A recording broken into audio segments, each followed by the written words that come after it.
यदि आप एक आपातकालीन स्थिति में हैं जिसमें आपको श्वसन की गंभीर समस्या है या कोई सर्जिकल प्रक्रिया जिसके दौरान आपकी जनरल एनेस्थीसिया यानी कि सामान्य संज्ञारण दिया गया है, तो आपका एंडोटेक्रियल यानी कि अंश्वासनलीय इंटुबेक्शन यानी कि श्वास लेने में मदद करने के लिए टेक्रिया में कृत्रिम नली रखी जानी और मैकेनिकल यानी कि यांत्रिक वेंटिलेशन किया जा सकता है।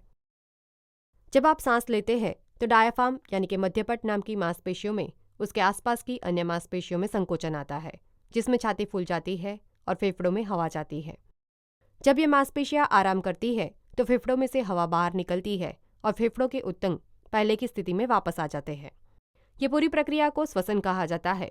श्वसन के दौरान हवा में से ऑक्सीजन आपके नाक या मुंह में से गुजरता है और आपके फेरिंग्स यानी कि ग्रसनी या गले में जाता है। वहां से फिर वो आपकी टेक्रिया यानी कि वायुनली या विंड पाइप में जाता है। आपका टेक्रिया यानी कि वायुनली दो भागों में विभाजित होता है, जिसे बाएं और दाएं मुख्य ब्रोंकाई यानी कि वायुनलिकाएं कहा जाता है, जो आपके फेफड़ों में प्रवेश करते हैं। अपने फेफड़ों के अंदर ये मुख्य ब्रोंकाई यानी कि वायुनलिकाएं बार बार विभाजित होती है और अंततः छोटी नलियां बन जाती है, जिन्हें ब्रोंकियल्स कहा जाता है। इन ब्रोंकियल्स के अंत के हिस्से में छोटी छोटी हवा की थैलियां होती है, जिन्हें एल्वेओलाई कहा जाता है। इस एल्वेओलाई में मौजूद ऑक्सीजन निकट की रक्तवाहिकाओं, जिन्हें केशिकाएं कहा जाता है, उनमें अवशोषित होता है। उसी समय कार्बन डाइऑक्साइड, जो कि आपके रक्त में मौजूद एक गैस है, जो आपके शरीर से बाहर निकल जाता है और आपके एल्वेओलाई में जाता है और वहां से श्वसन मार्ग के माध्यम से शरीर से बाहर निकल जाता है। इस प्रक्रिया को गैस एक्सचेंज यानी कि विनिमय कहा जाता है। यदि आपको श्वसन तंत्र से संबंधित गंभीर बीमारी या समस्या है तो आपके शरीर में ऑक्सीजन का स्तर बहुत कम हो जाता है या कार्बन डाइऑक्साइड की मात्रा बहुत बढ़ जाती है। इन स्थितियों में से कोई भी आपके हृदय और मस्तिष्क सहित आपके शरीर के महत्वपूर्ण अंगों को नुकसान पहुंचा सकती है। कुछ परिस्थितियां जिनके कारण श्वसन तंत्र से संबंधित गंभीर समस्याएं पैदा हो सकती है, उनमें शामिल है पानी में डूबना और श्वास नली में अवरोध, जैसे कि कोई विदेशी वस्तु या ट्यूमर, अवरोधक फुफ्फुसीय रोग जैसे कि ऑब्स्ट्रक्टिव पल्मोनरी डिसीज यानी कि अवरोधक फुफ्फुसीय रोग जैसे कि अस्थमा, क्रॉनिक ब्रोंकाइटिस और एम्फिसीमा यानी कि वातस्फीति, निमोनिया और एक्यूट रेस्पिरेटरी डिस्ट्रेस सिंड्रोम यानी कि तीव्र श्वसन संकट सिंड्रोम या ARDS जैसे रोग, श्वसन को नियंत्रित करने वाली मांसपेशियों की गंभीर कमजोरी और छाती की हड्डियों और उत्तंकों को पहुंचता नुकसान। इन परिस्थितियों में आपको मैकेनिकल यानी कि यांत्रिक वेंटिलेशन के माध्यम से अतिरिक्त ऑक्सीजन की सांस लेने के लिए सहायता की आवश्यकता हो सकती है। मैकेनिकल यानी कि आंतरिक वेंटिलेशन का सर्जिकल प्रक्रियाओं के दौरान भी एनेस्थेटिक यानी कि संवेदनाहारी दवाइयां देने के लिए, पेट की सामग्री को फेफड़े में जाने से रोकने के लिए और सर्जरी के दौरान रक्त में ऑक्सीजन और कार्बन डाइऑक्साइड के स्तर पर बारीकी से नियंत्रण रखने के लिए उपयोग किया जाता है।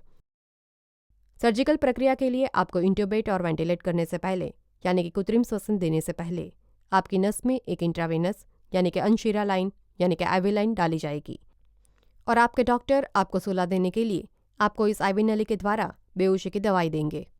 जैसे ही दवाई का प्रभाव शुरू होता है, वे आपकी नाक और मुंह पर ऑक्सीजन मास्क लगा देते हैं और आपको गहरी सांस लेने के लिए कहेंगे, ये सुनिश्चित करने के लिए कि प्रक्रिया से पहले आपके शरीर में पर्याप्त ऑक्सीजन की आपूर्ति है।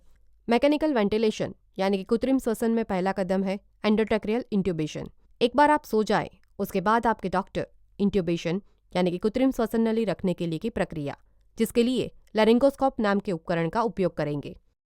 लैरिंगोस्कोप, जिसमें एक हत्था, प्रकाश और बिना धार वाली ब्लेड होती है, वो एंडोटेक्रियल ट्यूब को उसके उचित स्थान पर पहुंचने के लिए मार्गदर्शन देने में मदद करता है।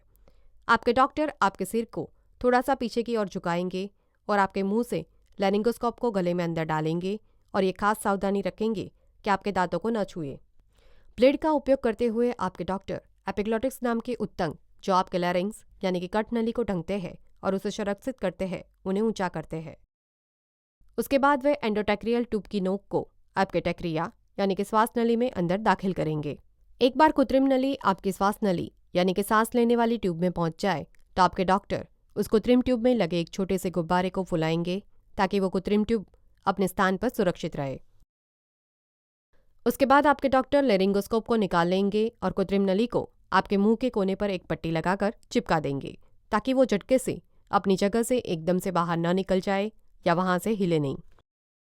उसके बाद आपके डॉक्टर आपके फेफड़ों को एक विशेष प्रकार के एयरबैग के द्वारा फुलाकर और छाती के दोनों ओर श्वसन की आवाज़ सुनकर ये सुनिश्चित करेंगे कि कृत्रिम नली आपकी श्वास नली के निचले हिस्से में ठीक से बैठ गई है। यदि कृत्रिम नली का अंदर का छोर यदि बहुत नीचे चला गया हो तो आपके दोनों फेफड़ों को हवा की समान मात्रा नहीं मिल सकती है। कुछ मामलों में कृत्रिम श्वास नली के स्थान की पुष्टि करने के लिए इस कृत्रिम नली को डालने के तुरंत बाद एक्सरे किया जाएगा। एक बार एंडोटेक्रियल ट्यूब यानी कि कृत्रिम श्वसन नली को उसके स्थान पर ठीक से समायोजित किया जाता है तो आपके डॉक्टर इसे मैकेनिकल यानी कि यांत्रिक वेंटिलेटर यानी कि कृत्रिम श्वसन यंत्र जोड़ते हैं, जो एक विशेष प्रकार का पंप है जो फेफड़ों में अच्छी ऑक्सीजन युक्त वायु प्रदान करके और फेफड़ों से कार्बन डाइऑक्साइड को बाहर निकालने में मदद करके श्वसन में सहायता करता है। ऑक्सीजन और कार्बन डाइऑक्साइड के स्तर पर बारीकी से निगरानी रखी जाएगी ताकि ये सुनिश्चित किया जा सके कि वेंटिलेटर ठीक से काम कर रहा है। आपकी सर्जिकल प्रक्रिया पूरी होने के बाद जब तक आप सुरक्षित रूप से खुद से सांस न ले सके तब तक डॉक्टर एंडोटेक्रियल ट्यूब को नहीं निकाल लेंगे। ये निर्धारित करने के लिए ये मापेंगे कि आप कितनी बार सांस लेते हैं और प्रत्येक सांस में आप कितनी हवा अंदर लेते हैं और कितनी बाहर निकालते हैं।